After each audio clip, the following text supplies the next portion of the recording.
মোতাবেক আমাদের যে 6 তারিখের যে লং মার্চ টু ঢাকা কর্মসূচি ছিল সেটাকে আমরা একদিন এগিয়ে নিয়ে এসেছি।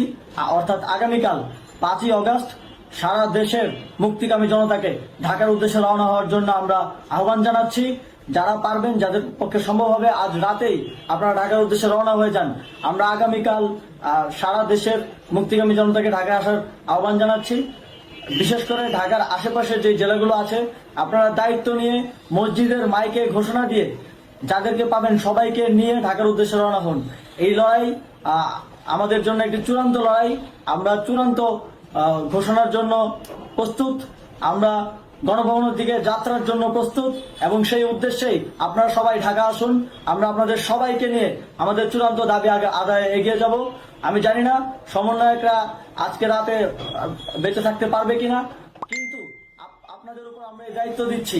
আপনারা সবাই নিজ দায়িত্বে ঢাকায় আসবেন আগামীকাল এবং পরশু পরিস্থিতি বিবেচনা করে পরশু গণভবনের দিকে 4 দিক থেকে আমরা রওনা হব।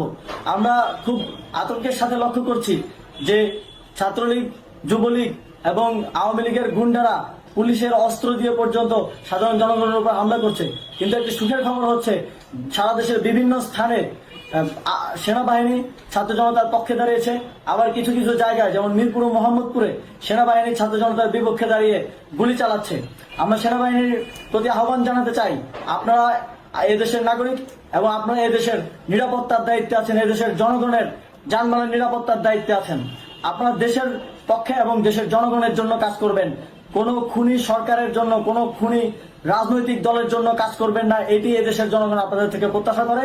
আমাদের এই আন্দোলনে সম্পূর্ণ সমর্থন দিয়ে হয় নিরপেক্ষ থাকুন, অথবা এই খুনি বাহিনীকে, সরকারের খুনি বাহিনীকে প্রতিহত করুন, তাদেরকে যথাযথ শাস্তির আওতায় নিয়ে আসুন। যে কারফিউ সরকারের পক্ষ থেকে ঘোষণা করা হয়েছে, আমরা স্পষ্টভাবে বলতে চাই সেনাবাহিনী এই ধরনের কোনো কারফিউ বাস্তবায়নের জন্য মাঠে না নামে। যদি মাঠে নামে তাহলে সেনাবাহিনী স্পষ্টভাবে অফিসিয়ালি জনতার বিরুদ্ধে দাঁড়াবে। আমরা চাই না সরকারের এই ষড়যন্ত্রে সেনাবাহিনী পা দিক। সেনাবাহিনীকে জনতার বিরুদ্ধে দাঁড়ানোর যে ষড়যন্ত্র সরকার রচনা করছে সেটিতে সেনাবাহিনী পা দিবে না, এই বিশ্বাস আমরা রাখতে চাই। আওয়ামী লীগ আজ সারা দেশে তাদের খুনি বাহিনীকে নামিয়ে দিয়েও ছাত্র জনতার প্রতিরোধের মুখে টিকতে পারেনি। রাজপথের পরাজিত শক্তি হিসেবে তারা সেনাবাহিনী সহ অন্যান্য বাহিনীকে আমাদের বিরুদ্ধে কাজে লাগানোর চেষ্টা করছে।